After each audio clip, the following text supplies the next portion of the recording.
Malacanang, hinamo naman si Mike Defensor na patunang scam yung unang impeachment complaint laban kay Pangulong Marcos. Detalye mula kay Radyoman Chanel Salazar. Sean!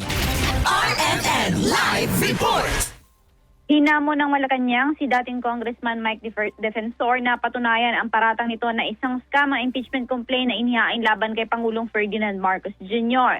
Ayon kay Palace Press Officer Claire Castro, walang basihan ang sinasabi ni Defensor na sangkot umano ang Office of the Solicitor General, ang Kamara at mismo ang Pangulo sa impeachment complaint na inihain ni Attorney Andre De Jesus. Nilinaw ni Castro na inamin na mismo ni De Jesus ang kanyang kaugnayan bilang counsel ng PDP Laban Duterte faction, kaya hindi umano malinaw kung paano iuugnay ang mga nabanggit na tanggapan sa reklamo. Dagdag pa ng Malacanang, wala itong kinalaman sa alitan sa loob ng grupo at itinuturing lamang ito bilang kanilang personal na iringan. Muli giniit ng palasyo na igagalang nito ang proseso ng konstitusyon at ang due process kaugnay na impeachment complaint laban sa Pangulo at nanindigang walang basihan ang mga paratang.